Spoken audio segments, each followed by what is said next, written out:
салому дуруд ба бинандагони шабакаи моҳвораи Паём ТВ.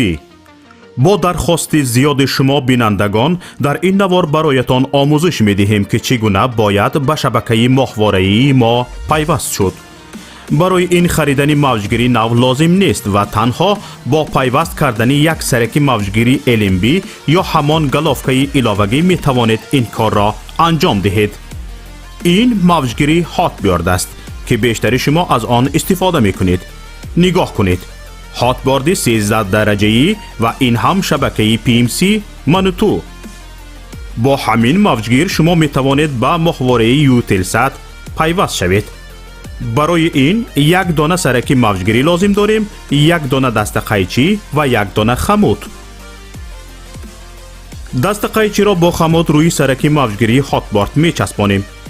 симро бо LMB Eutelsat пайваст ва сипас танзим мекунем.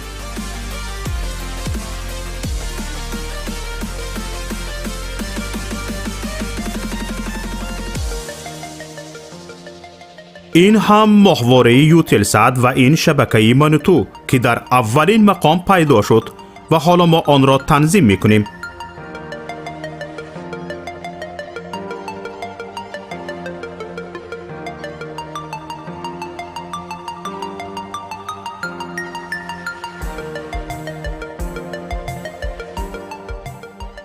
инак моҳвораи Eutelsat танзим шуд ва чуноне ки мебинед фосила байни ҳарду сараки мавҷгирӣ хеле кам аст.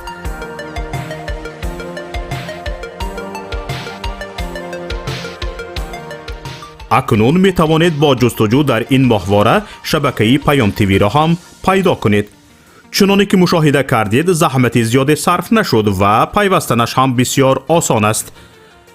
акнун ки ёд гирифтед, ҳар як аз шумо метавонед аз таҷрибаи пайвастан ба шабакаи мо як навор сабт намоед ва ба мо ирсол кунед. беҳтарин навор ба ҷои ин навори мо ҳамчун навори омӯзишӣ истифода хоҳад шуд. мо метавонем барои бехатарӣ садои шуморо иваз кунем. бо мо бошед ва барномаҳои Паём ТВ-ро пайгирӣ намоед. нишонии мо дар моҳвораи Eutelsat. моҳвора Eutelsat 7B، мавқеият 7 дараҷаи шарқӣ، фреконс 11262, суръати нишонӣ 27500, поляризатсия HFEC 5/6.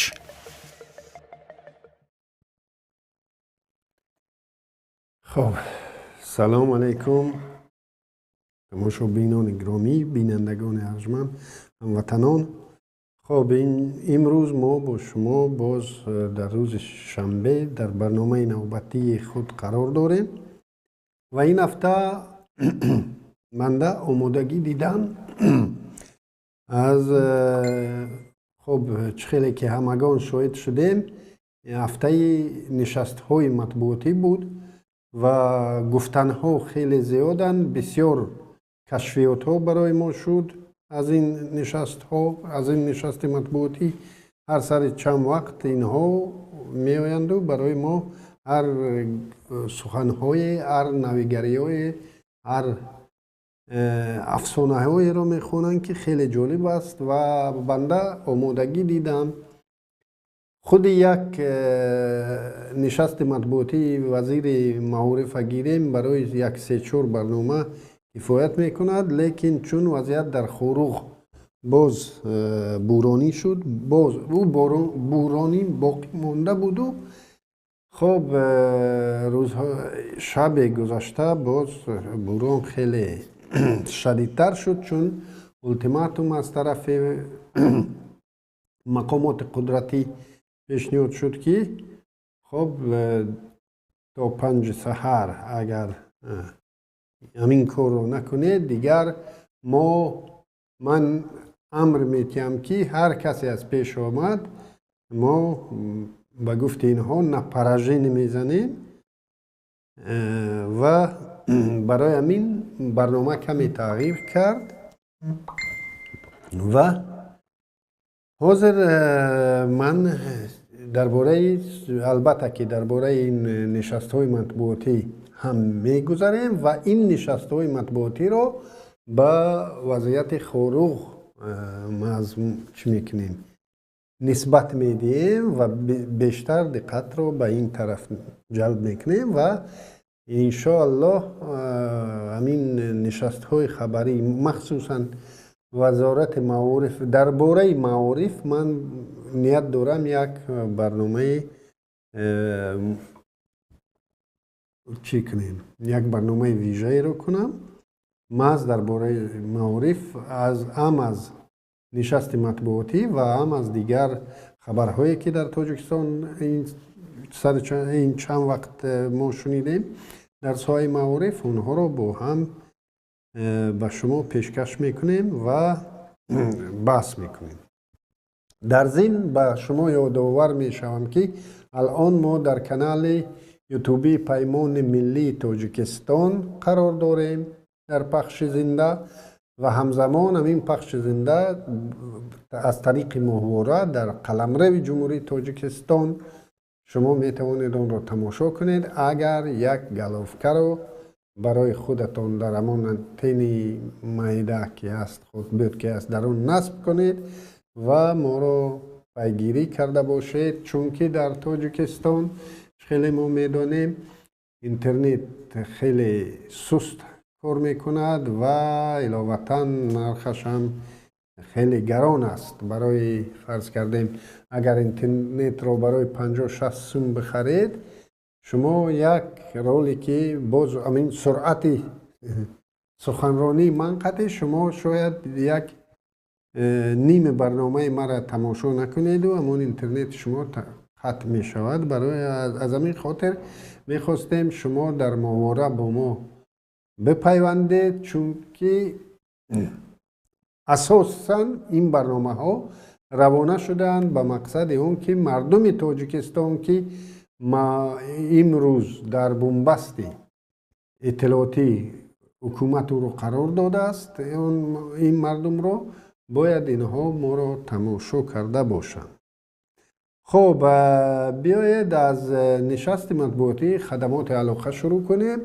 خدمات علاقه یک عجایبی کار در همین نشست مطبوعاتی یک دو سوال از من پیدا شد. چرا در همه تقریبا در همه نشست ها چرا چنین می شود که اگر مخبری که با روسی سوال کند این وزیران ما حتما دانن ندانن با روسی پاسخ میدهند؟ این یک سوال بود. و سوال دیگر عموما همین نشست های خبری که نشست های مطبوعاتی که یک وقتا در یکی از جلسه های معمولی که رئیس جمهور می گذراند در همین در یکی از جلسه ها این چند سال پیش بود، 10 سال پیش بود، گفت که شما وزیران به مردم دسترس باشید. در همان جلسه گفت که هر 6 ماه شما باید با روزنامه‌نگاران نشست‌های مطبوعاتی دایر نمایید، با مطبوعات کار کنید و شما باید نشست مطبوعاتی دایر کنید. و باز با رئیسان شهر و نایه و دیگر وزیران گفت که روزهای شنبه روزهای قبول مردم را تعیین کنید و مردم را در این روزها قبول کنید. و ببینید اینها آمدند این که اینها یک دین نو پیدا کردند، دین نمیدانم چی رحمان و فنجا یک چی است، یک بزرگشون است و هر چیزی که رحمانوف گفت اینا میاند اون را نقطه به ویرگول، یعنی یک سنت برای خود او را قرار میکنند و همچون یک سنت به اون مناسبت دارند و هر 6 ماه مثال یگان واقعه مخصوصا برای وزارت‌های قدرتی هر هفته شاید هر ماه باید اونها در کارن، یعنی نظر اونها برای رسانه ها در کار می شود، نه فقط وزارت های قدرتی، دیگر وزارت ها هم و رسانه ها را انتظار می مانند 6 ماه دیگر که بعد 6 ماه بیا و همین سوال رو بکن که چرا محمد علی عید مثال از بازدید با اویلش محروم شد یا دیگر سوال 6 ماه انتظار شد.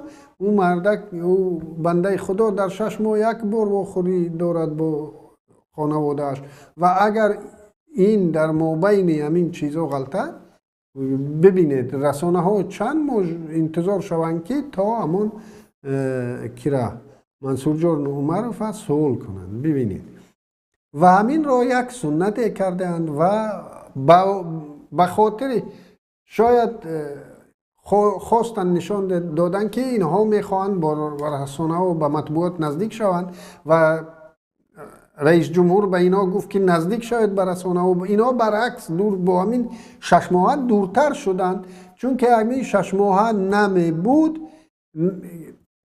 بسیار وقتا همین رسانه ها پیدا میکردند یگان وزیر یگان معاون وزیر را که در مسئله داغی که همین روز داغ است پاسخ را پیدا کنند و اینا آمدند.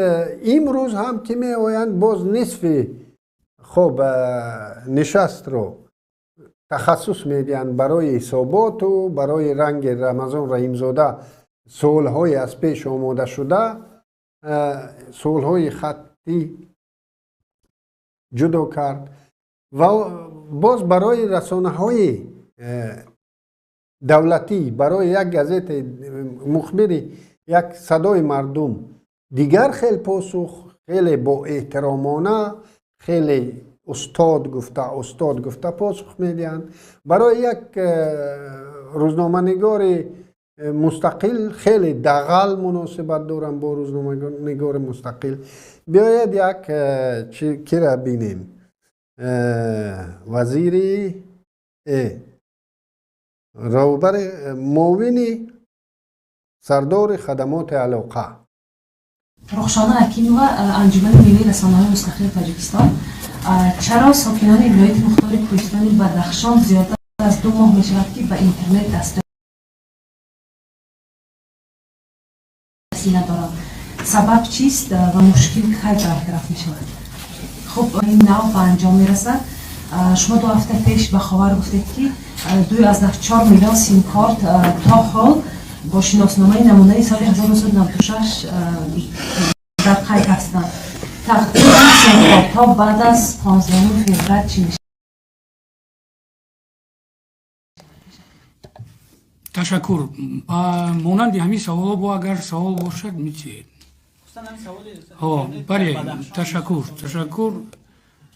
همگان میدونند که در تمام تشکر برای همتون زنده باشه. ما را همچنین یک گپ است که در تمام حدود جمهوری تاجیکستان سیستم علاقه موبیلی اینترنت ناقلی فعال کار کرده ایستاده‌اند طبق قانونگذاری جمهوری تاجیکستان و طبق طلبات ها و چی میگن استانداردهای اروپایی و بین المللی.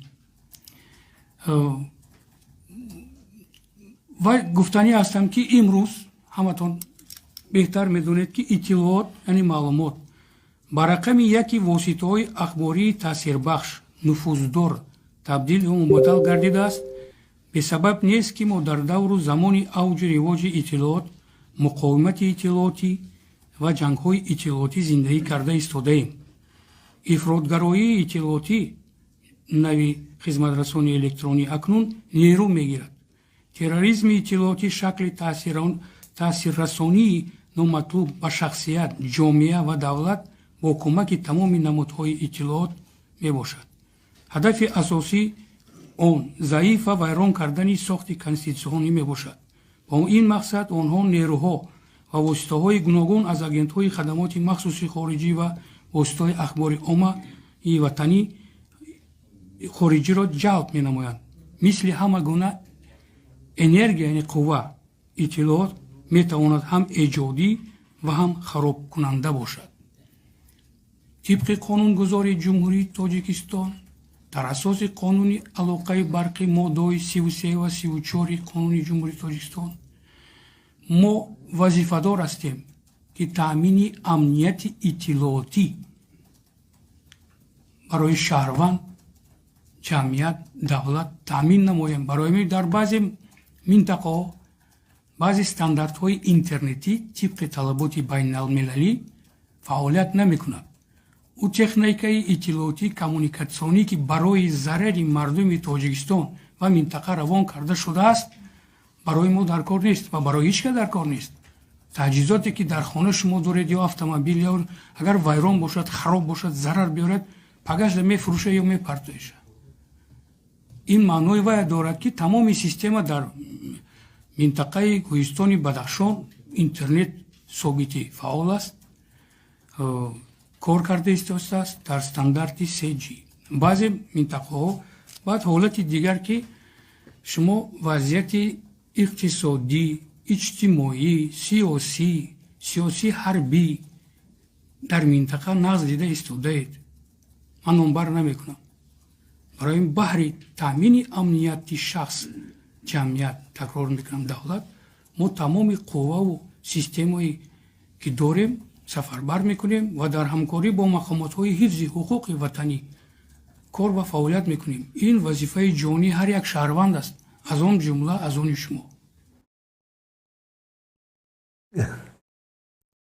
خب خیلی که خودتان شاهد شدید این مردک این بنده خدا در همین سوال از ابتدا می دونستن که این سوال داغ می شود و از همان به گفت بیگ صبوری از همان خب ولنتیرها یا چی گفتو اختیاریون گفت چی گفت همون ولنتیرها دبرولسو همون دبرولسوی وای بیگ صبوری به این مرد خدا چی دادند همون متن آماده کردند درباره خب افراطگرایی اطلاعاتی این مفهوم نوترین است در همین خب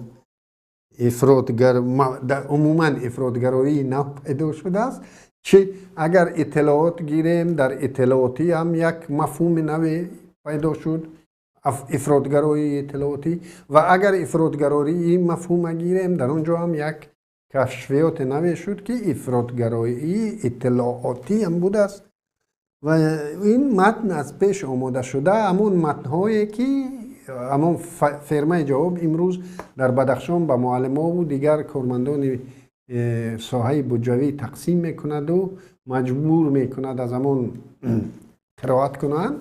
عیناً همین خیلی متن رو همون نهاد به این بنده خدا آماده کرده است و این از همون خوانده گرفت و به خاطر امنیت مردم اینا میاند 2 ماه مردم اصلا دسترسی به اینترنت ندارند و ببینید مردم ما بسیار منقدان ما میگن که شما فقط گپ میزنید از این چی فایده. بینید نیروی سخن برنامه ام را برای همین نیروی سخن موندم که ما از محدودیت اینترنت به خاطر چی است اگر همین سخن نمی بود اگر همین سخنی خب مخالفین نمی بود سخن دیگر آزاداندیشان تاجیک نمی بود اصلا اینترنت رو در بدخشان مسدود نمی کردند.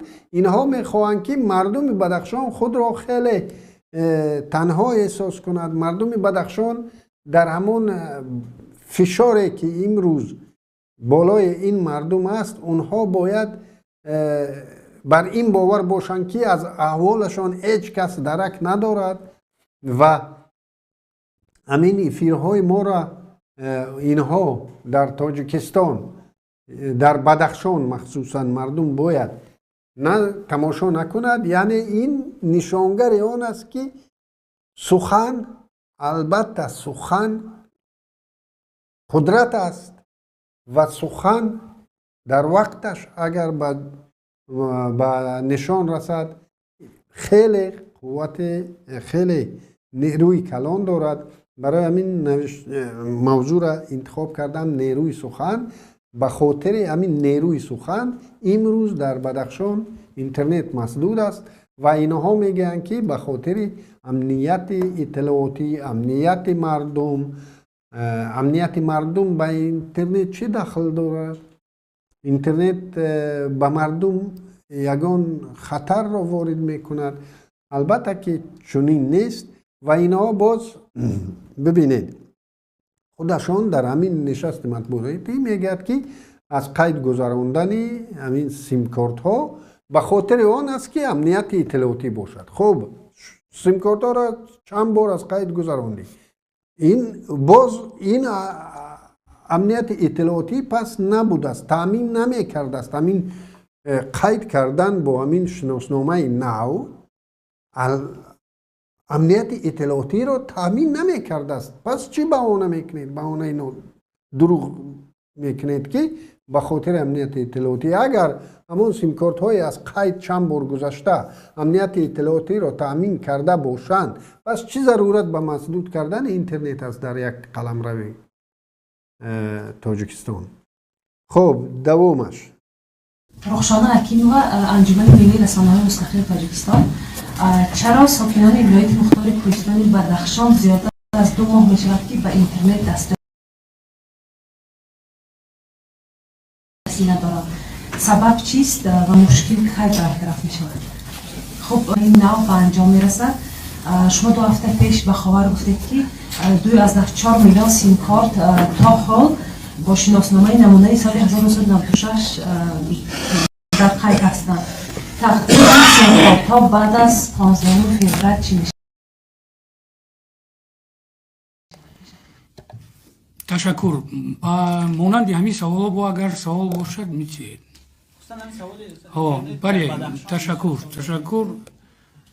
همگان میدونند که در جناب استاد اینطور ندارد که تا 2 میلیون آدم گفته شود. همین با دیگه تمدید میکنید. یک چیز ده مردمی برومندی ما اینمی شما یک خفه نشوید.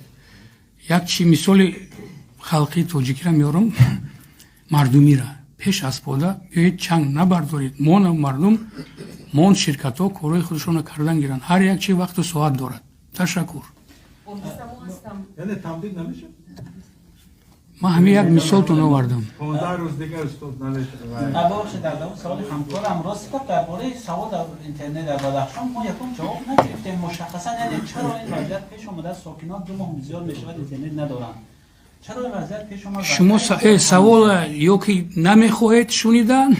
اما مشخصا سوال گفتم. من جواب شما پورا نمیشنه که یکم در جواب شما مثلا بخش مستقیم رفته شده است در شهرها ساکنانی ولایت مختار کوهستانی بدخشان که در شهر دوشنبه زندگانی دارند میگن در بدخشان اینترنت وجود ندارد. ما نمیتوانیم که با اعضای عائلمون طریق اینترنت مثلا با وسیله ما گفتم که تلفنی موبیلی کار کرده است. تلفنی موبیلی تمامی سیستم در قالب 2G کار کرده است. بعضی منطقه بعضی نهادهایی که شرط و ضرورا استفاده برای اینترنت، هم اینترنت ثابت یعنی ناقلی و هم اینترنت موبیلی فعالیت دارد. لیکن طبق قانونگذار جمهوری تاجیکستان ماده 33 34 قانون درباره علاقه برقی بحری پیشگیری نمودن تامین نمودن امنیتی شهروند، جمعیت، دولت، امنیت اطلاعاتی بعضی چاره‌بینی های تکنیکی گذرانده می شود. یعنی محدودیت چاره‌بینی های تکنیکی یعنی تشکر. دیگه سوال بار بخطری اطلاعاتی، بار بخطری مردم بعض چوره‌های تکنیکی گذرانده می شود. اینا نمیدونن که چی بهانه کنن، یعنی بخطری و امنیت و همه چیز گفت. باز آمد تشکر به روزنامه‌نگاران که سخت پافشاری کردن به وضعیت دسترسی نداشتن مردم بدخشان به خب علاقه معاصر و وسایل علاقه معاصر. و این بنده خدا میگه که او تلفن موبیلی داریم. خواهی تو بگو که کبوترها میپرند، کبوترها را اشاره کن. بعد میگه که خب به خاطر همین امنیت یعنی مردم اونجا جنگ جنگ حالت جنگی است. ما به همین خاطر 33 34 بند 33 34 علاقه بحری میگن، همون بند 33 34 علاقه بحری به این چیز کرده است که این باید در همین حالتی که آنجا حالت جنگی می شود و وضعیت امنیتی خراب می شود، اینا باید در همین وقت بیایند و کارهای تکنیکی رو برامون. این بنده خدا همین می ترسد، گفتن که ما را حکم دادن که مسدود کنید، ما را حکم دادن که اینترنت رو قطع کنید، در حالی که اگر از قانون این با خبر باشد سال 2011 بود یا 2012 بود، پارلمان تاجیکستان چنین قانون را، چنین طلبات را قانونی کرد. یعنی کمیته امنیت ملی، کمیته دولتی امنیت ملی، وزارت کارهای داخلی می توانند در یک قسم از تاجیکستان یا در تمام تاجیکستان در حالت ضروری، در حالت‌هایی که اونجا نامبر شده است، وضعیت‌های فوق‌العاده دیگر مسدود کنند به قرار سود و به هیچ. یعنی همین چی میگن، یک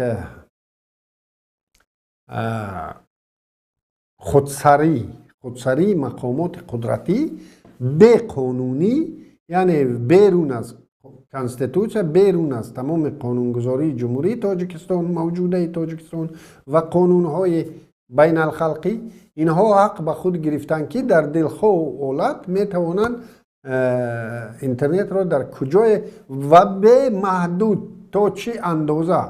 مثال اگر اینها وضعیت خب حربی یا وضعیت چیز اعلام میکردند، وضعیت فوق‌العاده در یک منطقه اعلام میکردند، او وضعیت فوق‌العاده مهلت دارد، بعد چند مدت اینها مجبور میشن او وضعیت بردارن و چون به این ربط ندادن، یعنی با وضعیت ربط ندادن همین مسدود کردن اینترنت رو، اینا راحت میتوانند 6 ماه هم به ما اینترنت ندهند و یگان بند قانون اینا رو در همین چارچوبه محدود نکرده است و این میگه که تو بیا از روی همین قانون بگو که کمیته دولتی امنیت ملی حق دارد چی کند، حق دارد در دلخواه حالت از ما طلب کند که ما مسدود کنیم، طلب کرده است مسدود کرده ایم.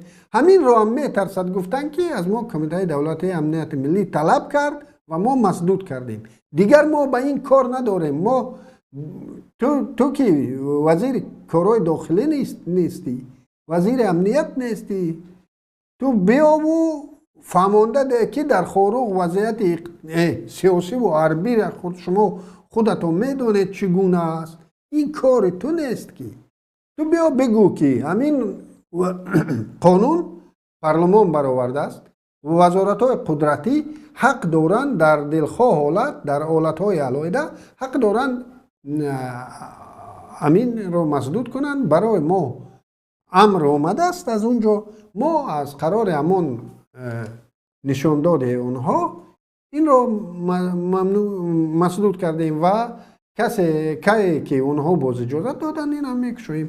چه بهانه میکنی که کارهای تکنیکی وضعیت اونجا امنیتی است و ما با کارهای تکنیکی اونجا مردم امروز اگر به شما باور کنیم اونجا مردم آزادانه حرکت کردن نمیتوانند. شما اونجا کارهای تکنیکی برده ایستادید، در وضعیت امنیتی قرار دارید. خب دوم، در نام بعضی اونها تا 100-200 سیم کارت ها به قید گرفته شده بود که بیزنس خصوصی خود را روان میکنند. ببینید سیستم علاقه تکنولوژی اطلاعاتی نه تنها برای به دست آوردن فایده و کیفیت و بیزنس و دیگر چی با است، اولین درجه این روان کرده شده است برای تامین امنیت. باز تکرار میکنم تجربه همسایه را ببینید. و باری دیگر ما دیده برآمده با متخصصان صحوی تکنیکا، با متخصصان حقوق شناسا یا баромадем ки дар асоси шиносномаи намунаи 2014 яъне ID корт ки дар нисбати ҳар як шаҳрванд шахс маълумот дар намуди электронӣ беҳад бисёр аст барои оянда барои марҳилаҳои дуюм сеюм яъне гузариш ба иқтисодиёти рақамӣ иҷро намудани консепсияи ҳукумати электронӣ ва дигар системаҳои техникӣ ки ба мо шарт ва зарур аст. خب اینجا آمد درباره از نوع از قید گذرانی سیم کارت ها و آورد در اینجا میگد که او وقت بود که یک آدم تو 13 سیم کارت رو در نامش ثبت کرده شده بود و این چه از کجا همین گرفت که همون 12-13 سیم کارت چه خیلی بیزنس میکند آدم نفهمیدم او آدم میگیرد به نام خودش به دیگران میفروشد این میگه که اونا را به خاطر بیزنس استفاده میبرد یعنی من که 13 سیم کارت به نام خودم گرفتم او وقتا اونا را به دیگران میفروختم این بیزنس به معنای چی گفتین من نفهمیدم یعنی او بعد باز در همین خودی در همین نشست مطبوعاتی این میگه که همین نمیدونم در کدام حالت تو 2 سیم کارت میگیری در حالت دیگر چقدر که خواهی گرفتن میگیری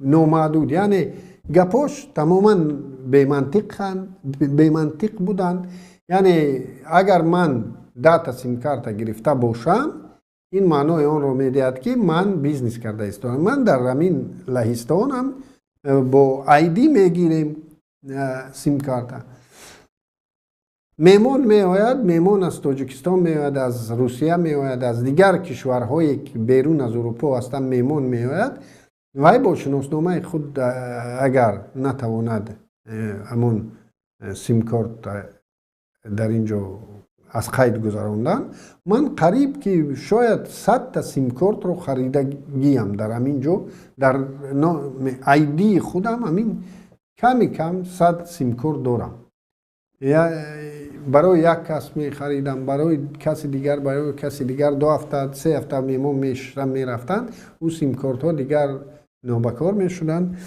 و هیچ مشکلی نیست چقدر سیم کارت می خرید در نام خودت در دیگر کشورها هم همین خیلی کار است این خیلی نیست که در اینجا هم البته سیم کارت به نام خب با شناسنامه از قید گذرانده می شود به شناسنامه سیم کارت رو از قید نمی گذرانند لیکن نه به اون خاطر که بیایند تمام این باز میگه که در همین ID نو تمام معلومات ها درباره تو داده شده است این اومد تمامی کنستیتوسیون تاجیکستان رو زیر پا کرد میگه که خب در همون از طبق همون چیز ID کارت شما در آینده ها هم این برای ما در کار می شود ما در برای شما تمام معلومات ها را در آنجا داریم که این البته یک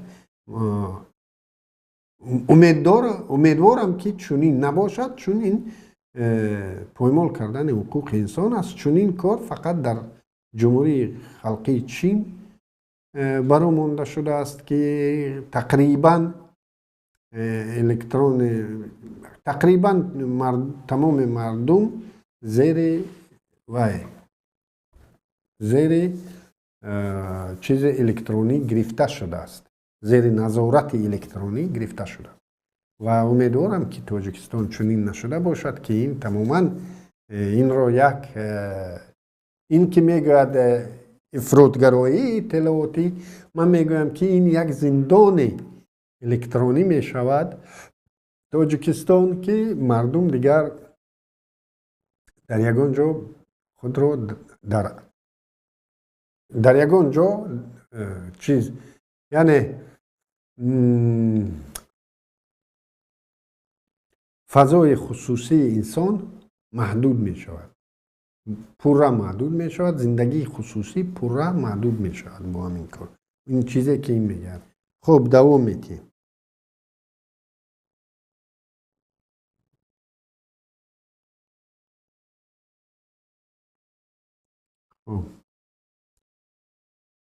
وزارت نه خب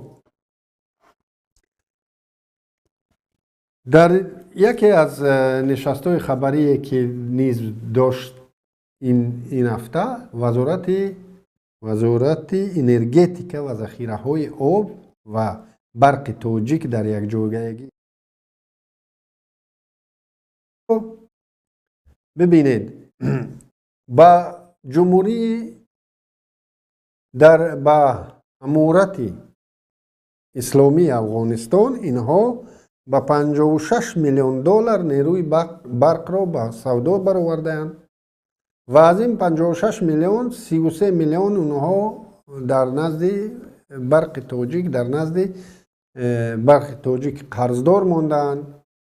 و ببینید 56 میلیون برای افغانستان. اینا میگن که در وزیر انرژتیک میگه که یا برق تاجیک گفت در فصلهای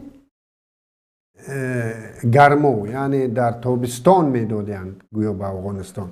لیکن این افسانه بیش نیست. این روز که بسیاری ها اینا که طالبا را اعتراف ندارند ولی برق را میتین، اینا نمیتونن ندادن. اینا ببینید اینا برای افغانستان ندادن برق به اینا غیر امکان است.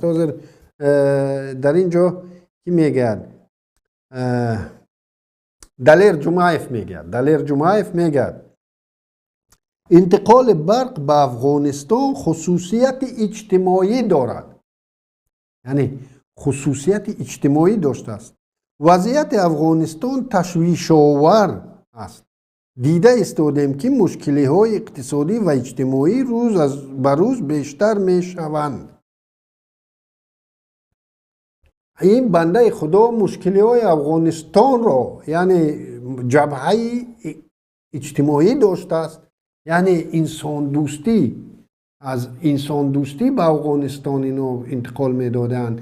این بنده خدا همین انسان دوستی را نسبت بدخشانی ها روا ندید.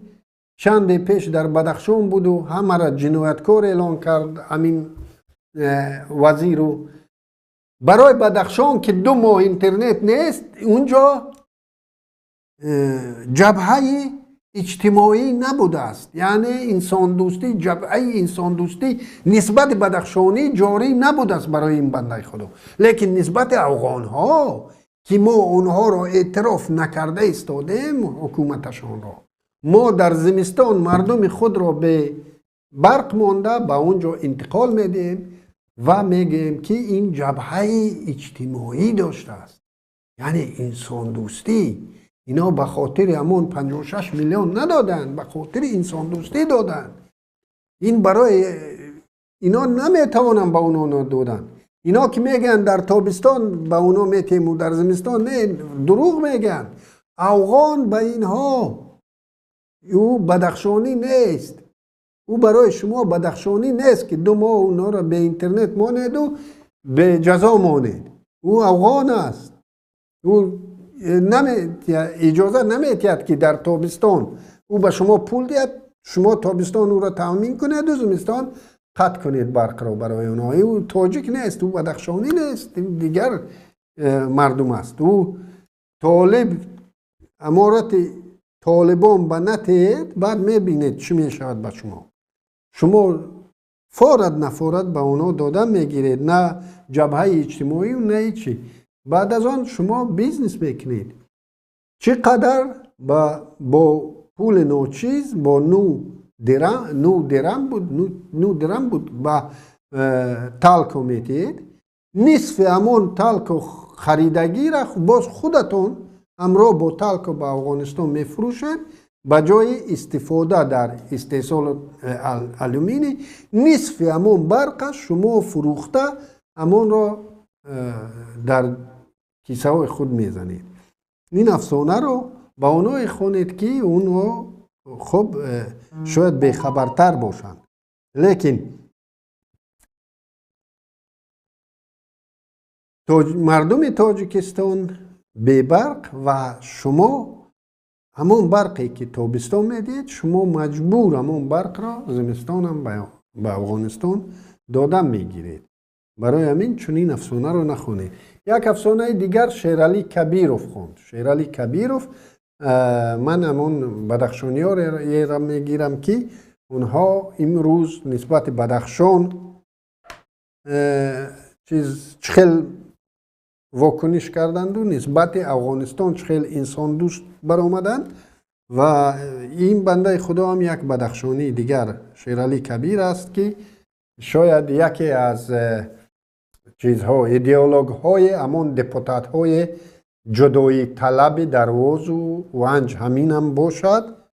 خب میگه که تو سرعت تاجیکستان در سرعت رشد صناعت در بین دولت های مشترک المنافع جای یکم را گرفته است و رشد صناعت 23% شده است.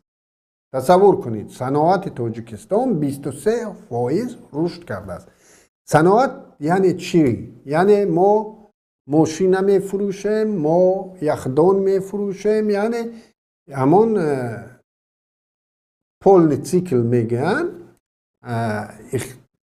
از معدن میگیریم و اقلا یک میخ میفروشیم. آهن میگیریم از کوه و میخ کرده میفروشیم. آهن میگیریم از کوه و ماشین کرده میفروشیم. این میگن صناعت 23% رشد کرده است. در اینا صناعت گفته اینا چی میفهمند 23% رشد کردن؟ یکم اینا با سامانی حساب میکنن. سامانی به اینم قربش در یک سال حدود 10% میغلطد. به اینم 10% رشد تامین است برای اینا. حاضر 23% رشد کردن. بینید اینا را تقسیم بندی کردن. در معدن کویی 32%، برق 20% و صنعت خوراکواری 19%. ببینید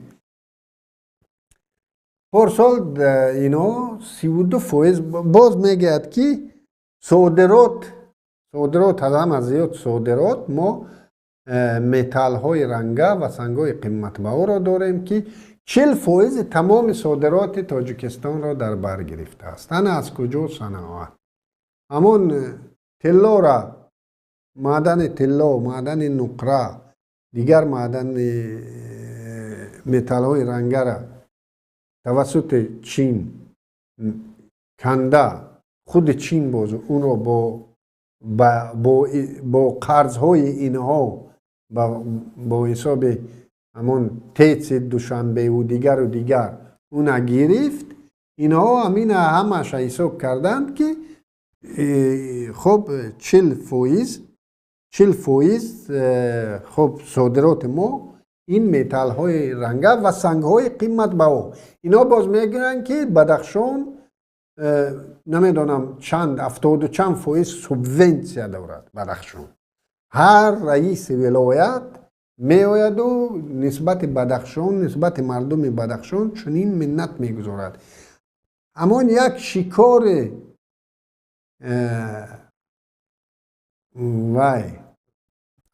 یک شکاری گوسفند مارکوپولو میگن، یک شکار همون برای بودجه بدخشان کفایه است، برای بودجه بدخشانی که امروز شما برای ما اختصاص داده اید.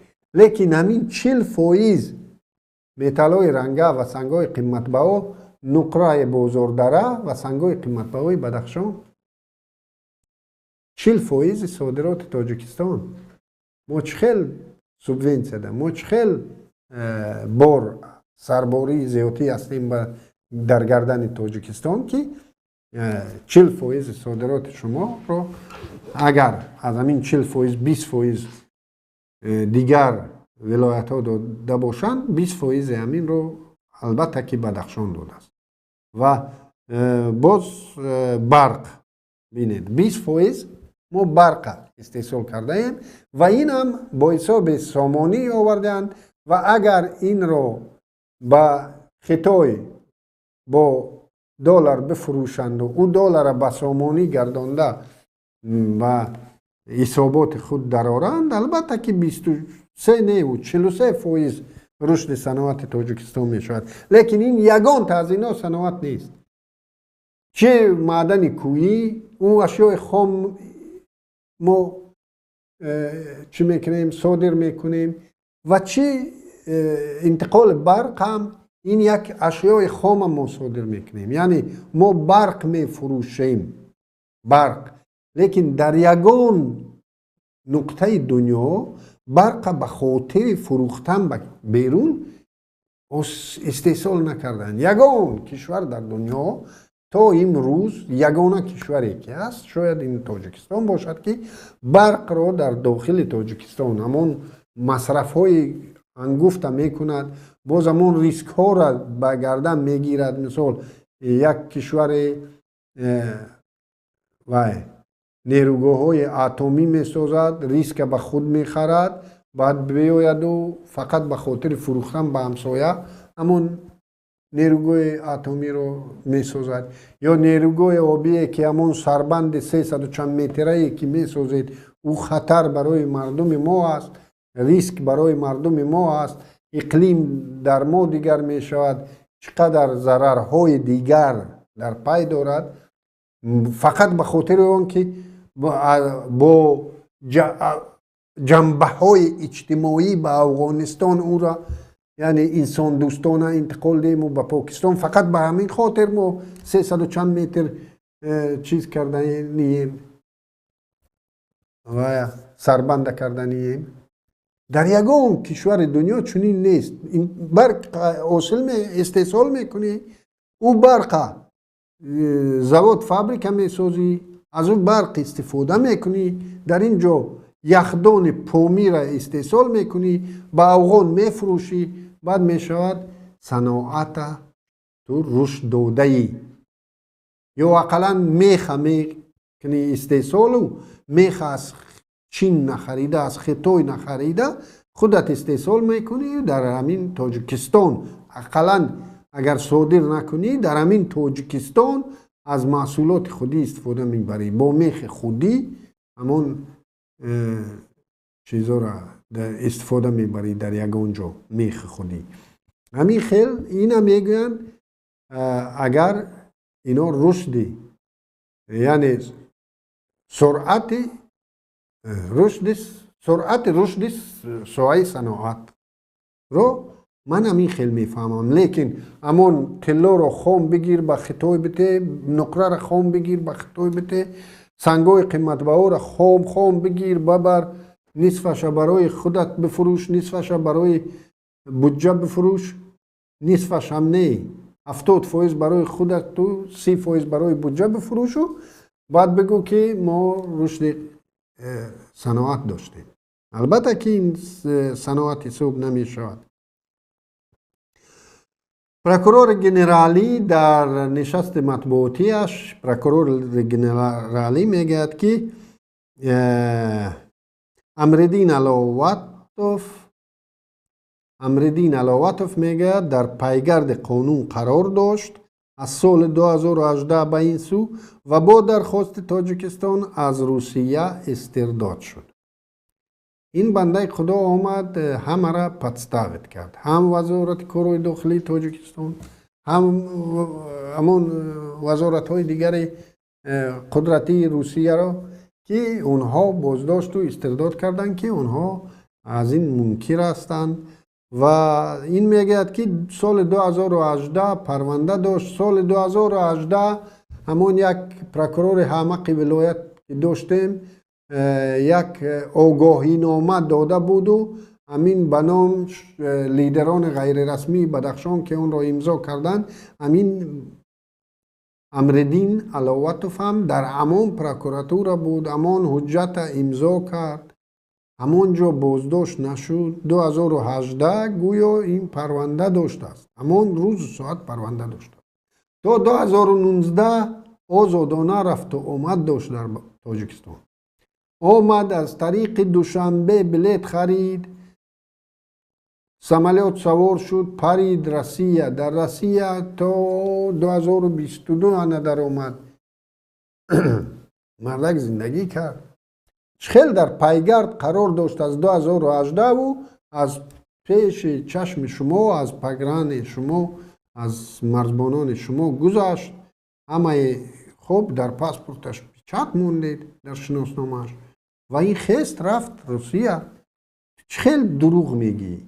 همین دروغ برای همین یک وزارتی که خودش باید نظارت از بالای قانونیت فونکسیون اساسیت است. تو بیایی و همین خیلی به قانون خودت بیرون از قانون سخنها کنی.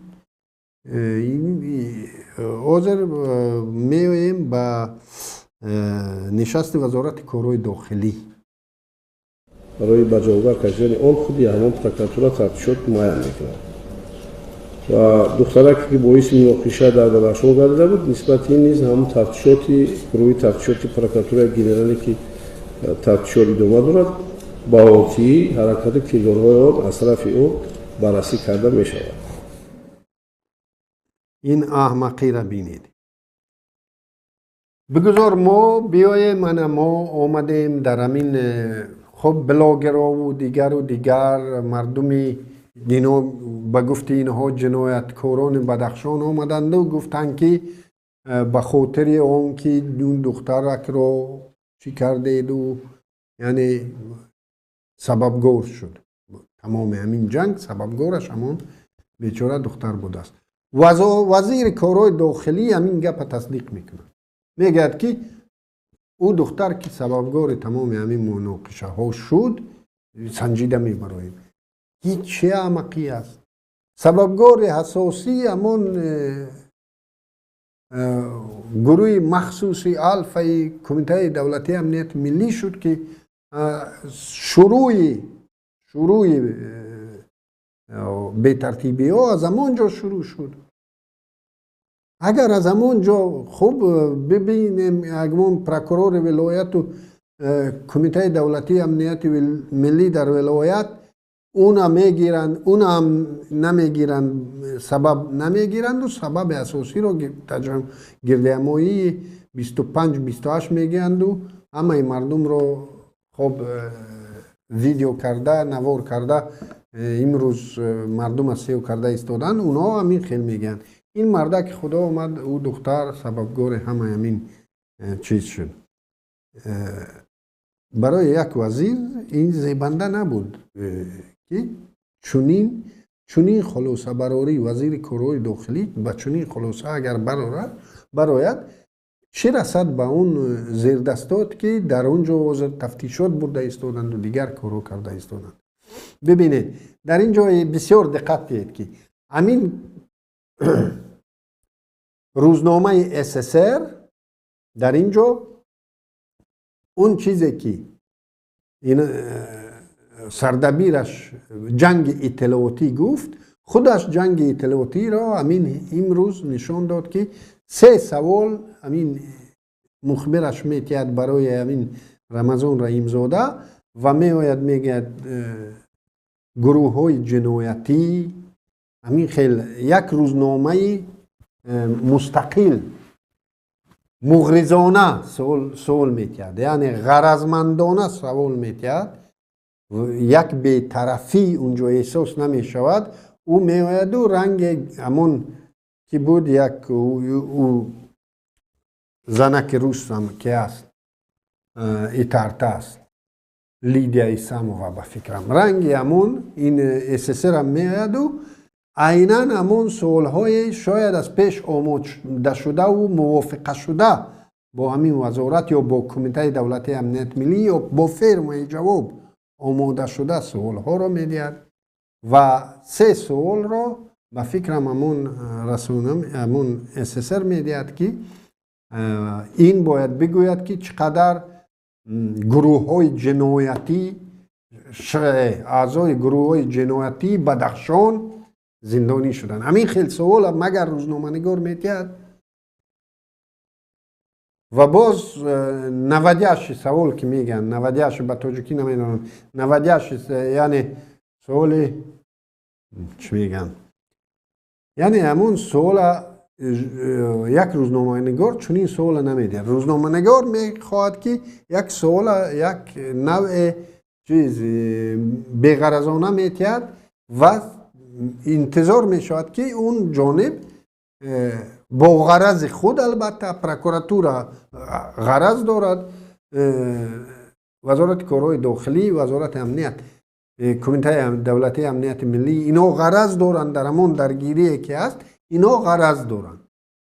از اون طرف هم جامعه شهروندی است و دیگر نفرایی که از اون طرف هستند، اونها هم با غرض خود، من هم غرض دارم، فرض کردیم من هم از اون طرف هم غرض دارم. لیکن تو که ژورنالیست هستی، تو که روزنامه‌نگار هستی، تو باید غرض نه از اون طرف باشی نه از این طرف، تو باید بی‌غرضانه همین رو پیگیری کنی.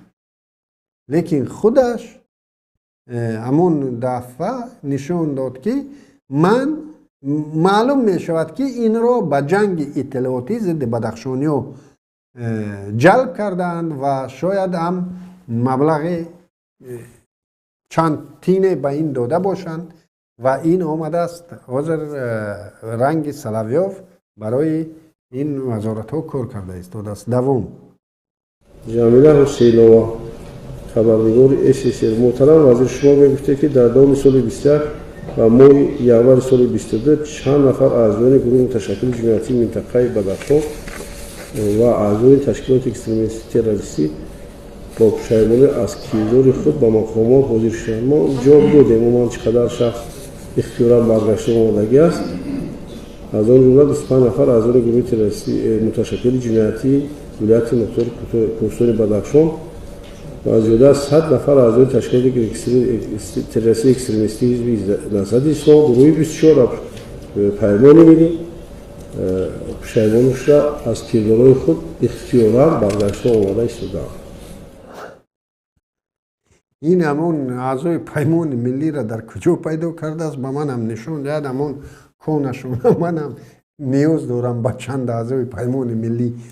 این از کجای اونها را یافته است؟ اعضای پیمان ملی را یافته است و باز اونها را چی کرده است؟ اونها را باز اعضای پیمان ملی که همش خدا نکند که همش تروریست باشد، به گفته اینا گمان کنند که همش تروریست باشد، یعنی در بین اونها آدمانی بوده هستند که تروریست باز بوده هستند و اینا اونها را یافتند و باز به تاجیکستان استرداد کرده و در تاجیکستان به زندان برده اند. این خیلی افسانه است البته که و در این جای این خیلی افسانه های زیاد خون دوام میده. آیا رانندگان حقوق دارند که هنگام منع نمودن واسطه نقلیات معامله و معاشرت کارمندان بازرسی را به نوار گیرند؟ گیرند، لیکن اگر از طرف کارمند مقامات بازرسی طبق قانون طلبات باشد چی به نوار میگیری؟ همون بیشتر میشد که خوب میشد که همون قانونشکنی از طرف کسی باشد خش به نوار گیرد یا که رفته از شهر به خطر نوار را گیرد بینه جریمه‌اش از پورد این بهتر میشود. اینا بینید و یک وزیر کارهای داخلی این چه احمقی است و این سوال میتین که آیا شهروند حق دارد که همون بازرس دولتی اتومبیلی اگر راهش را گرفت او حق دارد که نوار کند؟ یعنی از این باید خودش منفعت دار باشد که نوار کنند که فساد در قطار همین زیردستاش فساد نباشد و اون فاسدان شاهد بودیم که چخیل از سیاحان خارجی تمام جستند و شرمنده کردند تمام ملت را و اینا آمدن بعد به خاطر یک خارجی یک نفر تنبیه دادند، یک فاسد تنبیه دادند. ولی همین سوالی که روزنامه‌نگار داد این مبارزه بر ضد فساد در بازرسی دولتی اتومبیلی است. او بازرس اگر تو را بازداشت کرد تو حق داری، او کار جمعیتی میکند، با جمعیت کار میکند. هر کار جمعیتی ما حق داریم نوار کنیم، این حق ما است، ما باید نوار کنیم.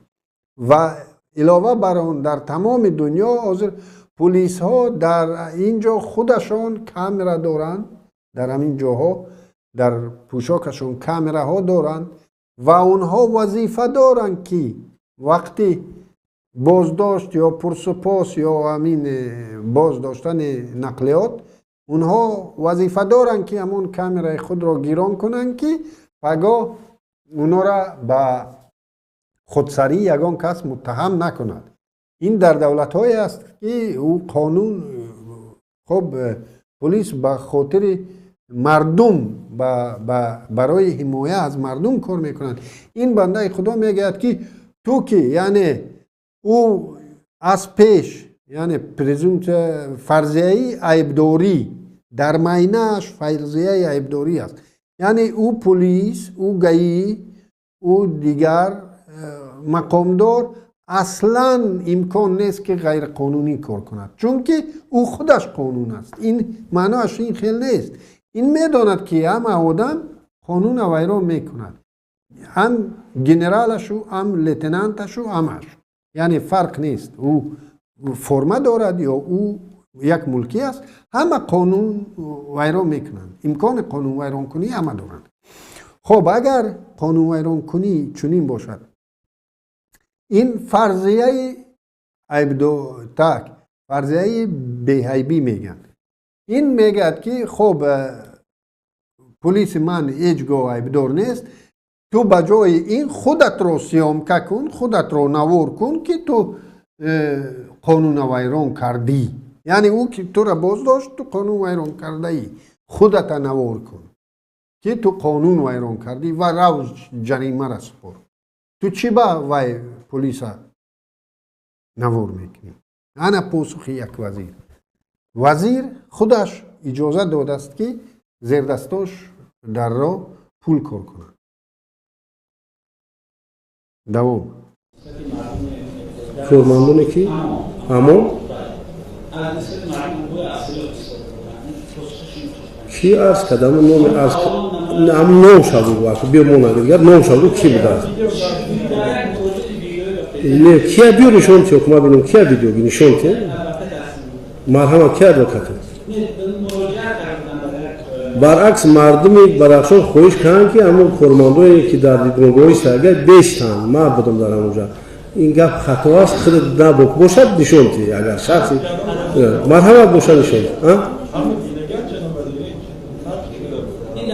یک نفر عرض کرده باشد مردم خوش روت سیو اینا میگن که امان تو سوی مردم تیر خالی کرد و این میگه که کی گفت نامن به من بگو، امان آدمی که به تو گفته است امان به من نشونده. یعنی اینا چنان مردم اونجا زیر فشار قرار دادن که اینا مطمئنن که یک نفر بر ضد اینا عریضه دادنی نیست. این تهدید روی راست در نشست مطبوعاتی تهدید میکند، مردم رو تهدید میکند که تو پیدا کن، امان آدم را پیدا کن که او دعوا داشته باشد، بعد من قطعیت گپ میزنم. حتی احتمال نمیدید که زیر دستاش قانون رو میکند. باز دروغ میگید که در بدخشان مردم خودشون گفتن که همون پستگاه های نظامی را از اونجا نبردار. اونا در هر سر قدم از مردم ها خب جان مردم رو بلب آوردن. همون بازرسوش این میگد که مردم ما خواست است که نه اینا نبردار. او یک نفر بعد میگد که این گروه های جنایتی. با فکرم برای وزارت کارهای داخلی همین قدرش هم کفایه است. خب میریم، من میخواستم من چند نوار دیگر آماده کردم، میخواستم از کارمندان تکنیکی اونا را چی کنیم، اونا را مانیم. حاضر میرویم به سوی همون وضعیت خروق و خب یک نوار را مانیم. باید یک چیز را قید کنم که ماه دکبر سال گذشته وکیلان خلق و ساکنان ونج و درواز آید چنین حالتهای محلگرایی به تحقیر ونجی ها و دروازه ها در شهر خاروق از جانب سرکرده های گروه متشکل جنایتی اظهار اندیشه نموده قید کرده بودند که در صورت ادامه چنین احوال آنها مجبورند به دیگر منطقه های جمهوری همراه شوند. در حقیقت من یگانه نفری بودم که به این عقیده وکیلان مردمی و ساکنان ناحیه ونج درواز زید برآمده بودم. آن تحقیر و شکنجه که محمد باقر نسبت من کرد به خلاصه آمدم که در حقیقت عقیده و پیشنهاد آنها عاید از هیئت ولایت مختار کوهستان بدخشان برآمدن و به دیگر منطقه کشور همراه شدن ناحیه ونج درواز درست بوده است. سردار ریاست معارف ولایت که با خب کودکای ما درس میدن خودش ماده 189 قسم 2 یعنی الکی اگر دل خود آدم دیگر می بود بدبینی گروهی و قومی و نژادی و نمیدونم چیه 189 قسم 2 کسی که نوار کرده است اینه که گپ زد او یکی نوار کرد او یکی پخش کرد همشون با این بند کودکس جنایی جمهوری تاجیکستان باید به جوابگری کشیده شوند. از این جزئی ترین حاضر با نسبت چهارشنبه برای پامیری گفتنش همین خیلی پرونده کردن، نسبت امردین نمیدونم برای تظاهرات در مسکو کردن به خاطر در بدخشان همین به همین کرد زدن تظاهرات کردن، نسبت او هم آوردن یک که از عیبداری ها 189 دادن، نسبت محمد باقر 189 قسم 2 دادن. به خاطر چی؟ به خاطر نمیدونم آمده است و یک لعنتی را که خدا او را ونجی کرده است. ما چه عیب داریم که او یک ناکس عیب پیدا شده است در ونج تولد شده است. او آمده است پیش همون یک دو سخن کرده است، این تومت کرده است، تومت بسته است که او آمده است و ونجی گفته این تحقیر کرده است. با همین یک نشانداد یک شاهد آمدند 189 قسم 2. این مردک با زبان خود می آید مردم ونج درواز میگد، یعنی جدای اندازی مردم ونج درواز نسبت مردمی خود همان گپی که اینها در خانه های خود میگن پامیری میگن، مثلا نسبت ما پامیری میگن، نسبت خودشون ونجی یا دروازی میگن. همین آدم در خانه خودش همین خیلی جدایی انداز است، جدایی می اندازد و می آید و باز با یک جنایت دیگر صادر می کند که تمامیت ارضی تاجیکستان، ساخت کنستیتوسیونی تاجیکستان ورزید اون یک جنایت می کند که می گوید که خب همون حقی که فقط مردم تاجیکستان دارد، رفرندوم فقط اما از طریق رای پرسی عمومی خلقی همین کار کرده می شود، این میگوید که درواز ونج از بدخشان جدا کنیم. بگذار او یک دو حمقی که سر رو همین وای فابریکه جو با اونها متن از پیش آماده می کند، بگذار اونها گپ زنن. این سردار ریاست معارف است آخر.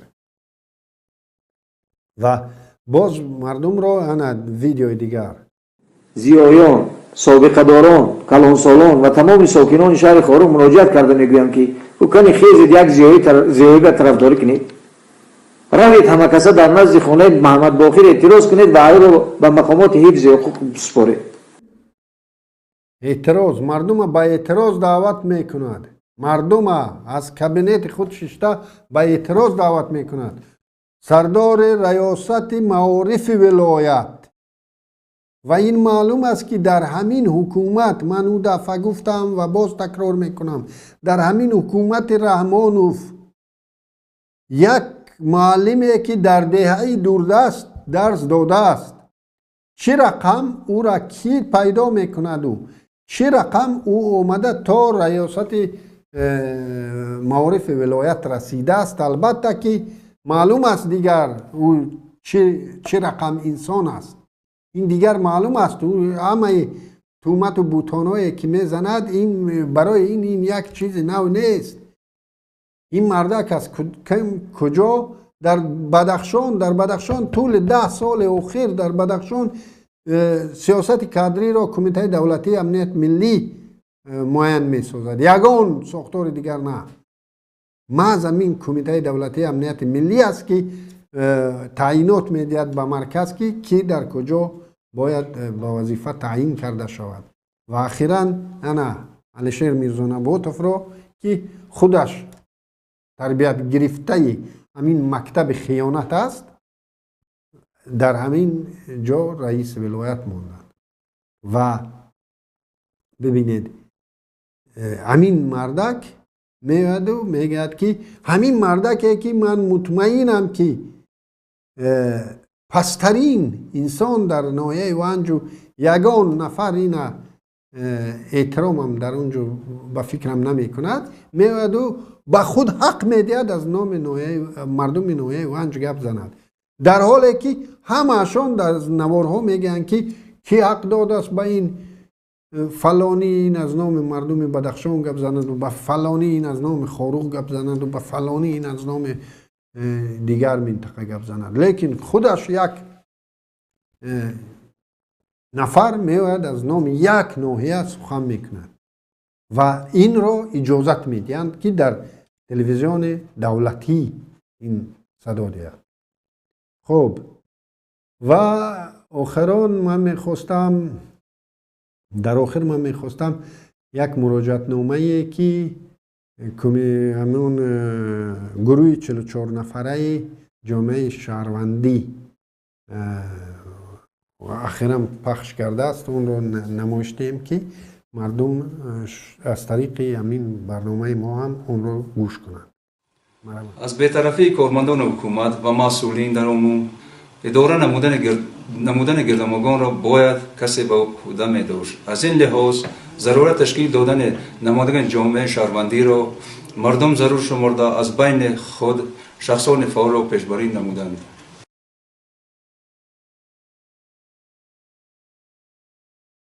در این مورد مسئولین حکومت نیز به تشکیل نمایندگان جامعه شهروندی نیاز داشتند، چون که یگان فرد یا گروه اعتدال آوردن وضعیت را به دوش نگرفت.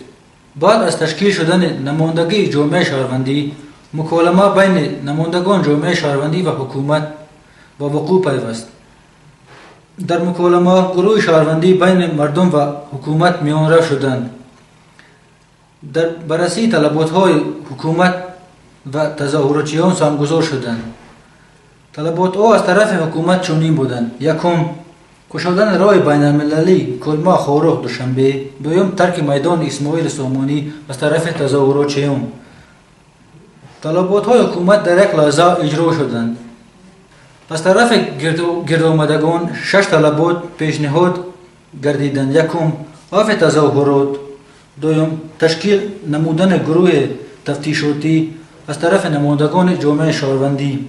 سوم، از پاسگاه‌ها در درون شهر و بیرون از آن فعالیت می‌کنند سلاحداران را به مقام دائمی برگردانند. چهارم، به زودی گشادن اینترنت. پنجم، از کار گرفتن سردار کمیته دولتی امنیت ملی در بدخشان. ششم، از تلویزیون بدخشان نمایش ندادن اخبارات بر دروغ و یک طرفه. حکومت همه طلبات ها را پذیرفت، فقط 2 تای آنها را اجرا نمود: یکم، عفو نمودن تظاهرات. دوم، تشکیل نمودن گروه تفتیشاتی. دیگر طلبات ها به اعتبار ماندند، از جمله اینترنت تا حال گشاده نشده است، پاسگاه ها باشد برعکس پرزور شدند. سردار کمیته دولتی امنیت ملی در ولایت مختار کوهستان بدخشان از وظیفه آزاد نشده است.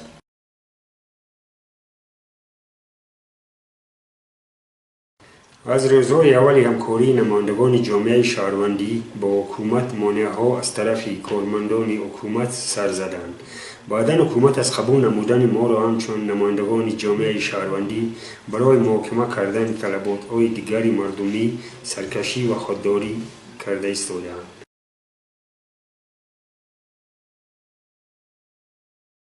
به مردم ولایت‌های سغد و ختلان، رشتان زمین، نایه‌های تابع جمهوری و مردم تاجیکستان بیرون از جمهوری برای دستگیری معنوی تشکر و سپاس خود را بیان می‌نماییم. از آن جمله همدردی بیان کردن، متحدی نشان دادن، بی‌طرف نبودن، همفکر بودن، وحدت و یکدلی کل تاجیکان را نشان دادند. خب این بود فشرده از مراجعت خب همون اعضای جامعه شهروندی، همون کمیته 44 نفره که تأسیس شد در وقت تظاهرات و شما شنیدید که تقریبا یگان طلبات تظاهر کنندگان اجرا نشد و در ابتدا حتی اونها اعتراف هم نکردند که این تظاهرات با خاطر به موافقه رسیدن پراکنده شد. اونا آمدن گفتن که خب تظاهرات ما پراکنده کردیم. بعد امروز الکی در بدخشان باز وضعیت خیلی وزنین‌تر شده ایستاده است. آمدند با تهمت و بهتان بالای یکی از چهره‌های برومند بدخشان محمد باقرов پرونده سازی کردند و البته که به سهم تمام شهروندان تاجیکستان میرسانید. اینا که میگن شاید زیاد از تماشابینان حتی باور هم کنند به اینها که خب در آنجا جنایتکاری است و جنایت صادر میکنند و از جوابگری سرپیچی میکنند. نه، در آنجا یگان بار از سال 92 به این سو یگان بار نبوده است. حتی در دوره در سر قدرت بودن حکومت مراسای ملی در خاطر داشته باشید، اون گفتن که حکومت ما یعنی حکومت پامیری ها بود نمیدونم چی. در همون حکومت هم ما خب رئیم نسلوبک در همون روز ساعت همون حکومت بازداشت کرد و در بعد شما اومده دور در زندان کشتید. یعنی ما یگان بار ضد قانون عمل نکرده ایم، لیکن ما اجازت نداده ایم که حکومت خودش را بالا از قانون گذارد، یک منصبدار خودش را بالا از قانون گذارد. خیلی که حضرت رمضان رحیم‌زاده گفت که خب تو چرا کارمند پلیس نوار میکنی؟ خودت نوار کن. یعنی اینا میگن که ما بالا از قانونیم. اون هر طلبی که ما کردیم، هر طلبی که همون پروکورور کرد، هر طلبی که همون ملیسا کرد، او قانون است. هر طلبی که نبود. ما با همین راضی نیستیم. و امروز همه میشناسید عبدالرحمن 09 یک بلاگری که در آلمان است، مادرش 3 روز مادرش را بازداشت کردند و نمیمونند به خونه. یعنی بازداشت خودسرانه. همین خیل بازداشت ها را در خاروق ما نمیموندیم. همین خیل بازداشت نمیموندیم. خدای نخواسته اگر مادر من خدا رحمتی زنده می بود و امروز او را می اومدم به سر او به خاطر فشار آوردن بالای من، در خاروق البته که جنگ می شد. در خاروق البته که گروه های جنایت پیشه جمع می شدند و از اولی هم شما را می راندند. ما همین اجازت نداده ایستادیم. چی باقر باشد، چی کسی دیگر باشد در بدخشان، فقط خودسری مقامات را ما اجازت نداده ایستادیم، چون ما دادگاه مستقل نداریم. ما دادگاه عموما نداریم که دادمون رو به دادگاه رسانیم طبق قانون شما که میآیید با ما غیر قانونی میخواهید ما رو تحت فشار قرار دهید ما مقاومت نشان میتیم. ما نمیتیم اجازت که شما او طلبات های غیر قانونی خود را بالای ما تعمیل کنید. میفهمید؟ یگانه جنایتکاری ما در همین است. مقاومت بر ضد خودسری مقامات. باقی خدا یار و مددگار همه ما باشد. салому дуруд ба бинандагони шабакаи моҳвораи Паём ТВ.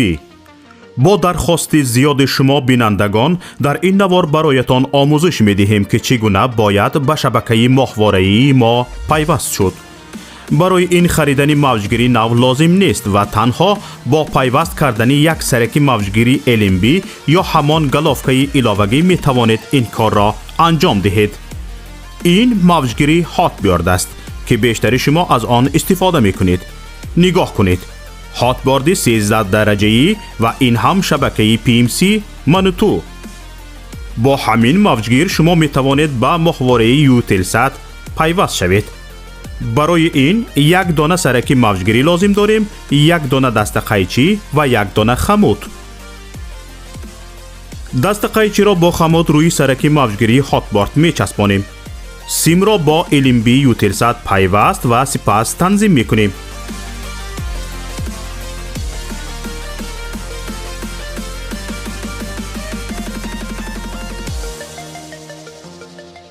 این هم ماهواره یوتلسات و این شبکه منوتو که در اولین مقام پیدا شد و حالا ما آن را تنظیم میکنیم.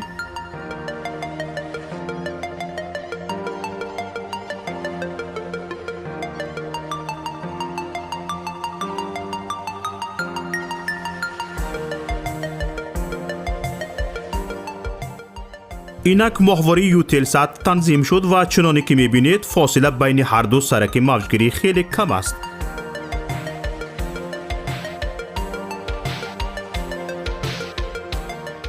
اکنون میتوانید با جستجو در این ماهواره شبکه پیام تیوی را هم پیدا کنید.